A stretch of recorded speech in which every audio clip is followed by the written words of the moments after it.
കുട്ടികളെ, നമുക്ക് ചുറ്റുമുള്ള ചെടികളെ മക്കൾ ശ്രദ്ധിച്ചിട്ടുണ്ടോ? എല്ലാ ചെടികളിലും ഇലകൾ ഒരേപോലെയല്ല നിൽക്കുന്നത്.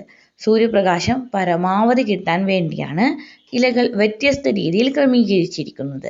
ഇതിനെയാണ് നമ്മൾ എന്ത് പറയുന്നത്? ഇലകളുടെ ക്രമീകരണം, ഫില്ലോടാക്സി എന്ന് പറയുന്നത്.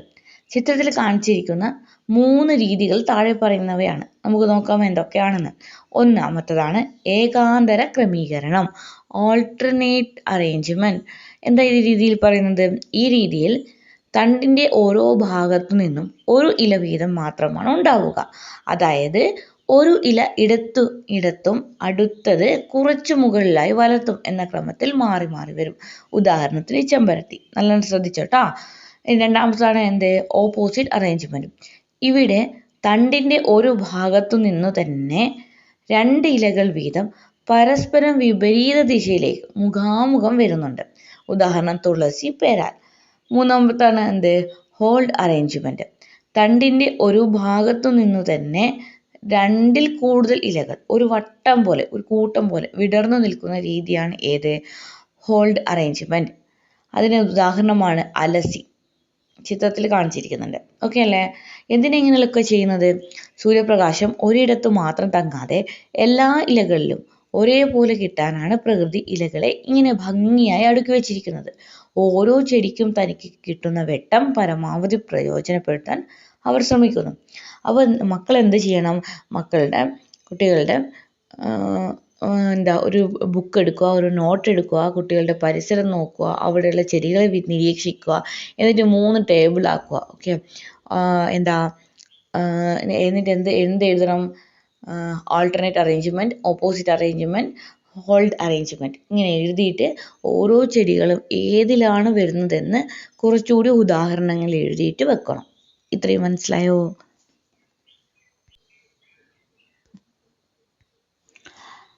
മക്കളെ, നമ്മൾ കാണുന്ന ചെടികൾക്കും പൂക്കൾക്കുമൊക്കെ എങ്ങനെയാണ് ഇത്ര മനോഹരമായ നിറങ്ങൾ കിട്ടുന്നതെന്ന് നിങ്ങൾ എപ്പോഴെങ്കിലും ചിന്തിച്ചിട്ടുണ്ടോ? അതിനെക്കുറിച്ചാണ് ഇനി പറയുന്നത്. ഈ ചിത്രങ്ങളിലുള്ള കാര്യങ്ങൾ ടീച്ചർ താഴെ ലളിതമായിട്ട് മക്കൾക്ക് പറഞ്ഞു തരാം. എങ്ങനെയാണ് നിറങ്ങൾ കിട്ടുന്നതെന്ന്. നമുക്ക് ചുറ്റുമുള്ള പൂക്കളിലും ഇലകളിലും പലതരങ്ങളിലുള്ള നിറങ്ങൾ നിങ്ങൾ കാണാറില്ലേ? ഇലകൾക്ക് പച്ച നിറം നൽകുന്നത് ഹരിതകം, ക്ലോറോഫിൽ എന്ന വർണ്ണകമാണെന്ന് നമുക്കറിയാം. അതുപോലെ മറ്റു നിറങ്ങൾക്കും കാരണമായ ചില വർണ്ണകങ്ങൾ ചെടിയിലുണ്ട്. അവ ഏതൊക്കെയാണെന്ന് നോക്കാം. ചുവപ്പിന് കളറിന് കാരണമായ വർണ്ണകമാണ്, പിഗ്മെന്റ് ആണ് ഏത്? ആന്തോസയാനിൻ.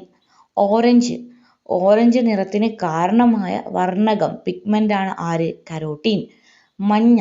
മഞ്ഞ നിറത്തിന് കാരണമായ വർണ്ണകം, പിഗ്മെന്റ് ആണ് ഏത്? സാന്തോഫിൽ. നമ്മൾ പൂക്കൾക്കും പഴങ്ങൾക്കുമൊക്കെയാണ് പൂക്കൾക്കും പഴങ്ങൾക്കൊക്കെ ഈ നിറം നൽകുന്നത് ഇവരാണ്.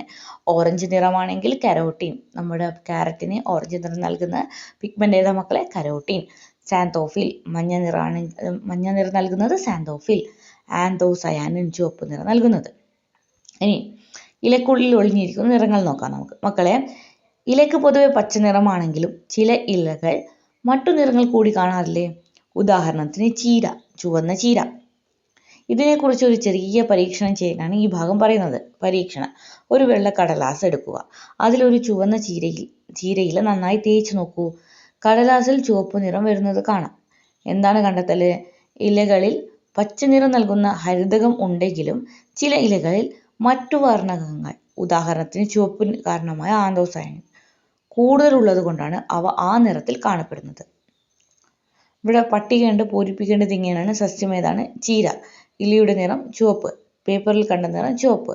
സസ്യം മഞ്ഞളില. ഇലയുടെ നിറം പച്ച. പേപ്പറിൽ കണ്ട നിറം പച്ച. സസ്യം ക്രോട്ടൻസ്. ഇലയുടെ നിറം മഞ്ഞ അല്ലെങ്കിൽ ചുവപ്പ് കലർന്നത്. പേപ്പറിൽ കണ്ടത് അതേ നിറം. ചുരുക്കി പറഞ്ഞാൽ മക്കളെ, എല്ലാ ഇലകളിലും ഹരിതകം പച്ച നിറമുണ്ട്. പക്ഷേ ചില ചെടികളിൽ മറ്റു വർണ്ണകങ്ങൾ, ആന്തോസയാനിൻ, കരോട്ടീൻ തുടങ്ങിയവ ഹരിതകത്തേക്കാൾ കൂടുതൽ ഉണ്ടാകും. അതുകൊണ്ടാണ് ആ ഇലകൾ ചുവപ്പ് അല്ലെങ്കിൽ മഞ്ഞ നിറത്തിൽ നമുക്ക് കാണപ്പെടുന്നത്.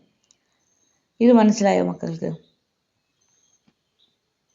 മക്കളെ, ഈ ചിത്രങ്ങളിലൂടെ സസ്യങ്ങൾ എങ്ങനെയാണ് ശ്വസിക്കുന്നതെന്നും ആഹാരം നിർമ്മിക്കുന്നതെന്നും നമുക്ക് വളരെ ലളിതമായി പഠിക്കാം. ശ്രദ്ധിച്ചു കേട്ടോളൂ കേട്ടോ. നമ്മൾ മനുഷ്യരെ പോലെ തന്നെ സസ്യങ്ങൾക്കും ജീവിക്കാൻ ഊർജം വേണം. അതിനായി അവ 2 പ്രധാന പ്രക്രിയകളാണ് ചെയ്യുന്നത്. ഒന്നാമത്തേതാണ് ഫോട്ടോസിന്തസിസ്, പ്രകാശ സംശ്ലേഷണം. രണ്ടാമത്തേത് ശ്വസനം, റെസ്പിറേഷൻ. സസ്യങ്ങൾ എങ്ങനെയാണ് ശ്വസിക്കുന്നത്?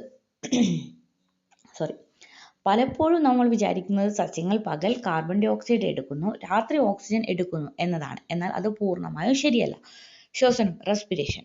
മനുഷ്യരെ പോലെ തന്നെ സസ്യങ്ങളും എപ്പോഴും പകലും രാത്രിയും ശ്വസിക്കുന്നുണ്ട്. ശ്വസിക്കുമ്പോൾ അവ ഓക്സിജൻ സ്വീകരിക്കുകയും കാർബൺ ഡൈ ഓക്സൈഡ് പുറത്തുവിടുകയും ചെയ്യുന്നു. ഇതാണ് സസ്യങ്ങൾക്ക് ജീവിക്കാനുള്ള ഊർജം നൽകുന്നത്. രണ്ടാമത്തേതാണ് പ്രകാശ സംശ്ലേഷണം. ഇത് പകൽ സമയത്ത് സൂര്യനുള്ളപ്പോൾ മാത്രം നടക്കുന്ന പരിപാടിയാണ്. ഇതിലൂടെയാണ് സസ്യങ്ങൾ ആഹാരം നിർമ്മിക്കുന്നത്. ഈ സമയത്ത് അവ വായുവിലെ കാർബൺ ഡൈ ഓക്സൈഡ് സ്വീകരിക്കുകയും ഓക്സിജൻ പുറത്തുവിടുകയും ചെയ്യുന്നു.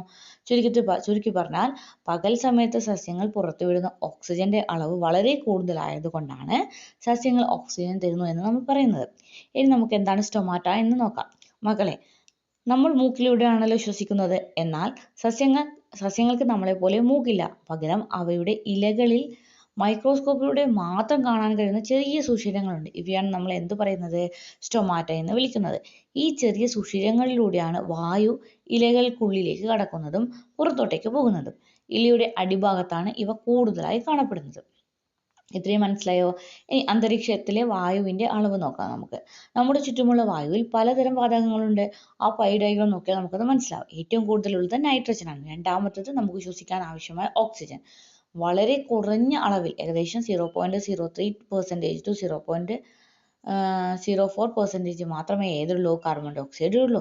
പക്ഷേ സസ്യങ്ങൾക്ക് ആഹാരം ഉണ്ടാക്കാൻ ഈ ചെറിയ അളവ് വളരെ അത്യാവശ്യമാണ്. സസ്യങ്ങൾ പകൽ സമയത്ത് ആഹാരം നിർമ്മിക്കുമ്പോൾ ഓക്സിജൻ വിടുന്നത് കൊണ്ട് പകൽ സമയത്ത് മരത്തിന്റെ ചുവട്ടിൽ നിൽക്കുന്നത് നല്ലതാണ്. എന്നാൽ രാത്രി അവ ശ്വസിക്കുമ്പോൾ കാർബൺ ഡൈ ഓക്സൈഡ് പുറത്തുവിടുന്നത് കൊണ്ടാണ് രാത്രി മരച്ചൂട്ടിൽ ഉറങ്ങരുതെന്ന് പഴമക്കാർ പറയുന്നത്. രാത്രികാലങ്ങളിൽ പ്രകാശ സംശ്ലേഷണം, ഫോട്ടോസിന്തസിസ് നടക്കുന്നില്ല. അപ്പോൾ ഓക്സിജൻ പുറത്തുവിടില്ല. അപ്പോൾ പ്ലാന്റ്സ് ശ്വസിക്കുന്നതിന്റെ ഫലമായുള്ള കാർബൺ ഡൈ ഓക്സൈഡ് മാത്രമേ അന്തരീക്ഷത്തിൽ എത്തുള്ളൂ. അത് നമുക്ക് ശ്വസിക്കുന്നത് കൊണ്ട് പ്രശ്നമാണ്. അതുകൊണ്ടാണ് രാത്രി സമയങ്ങളിൽ മരത്തിന്റെ ചുവട്ടിൽ ഉറങ്ങാൻ പാടില്ല എന്ന് പറയുന്നത്. ഇത്രയും മനസ്സിലായോ മക്കൾക്ക്?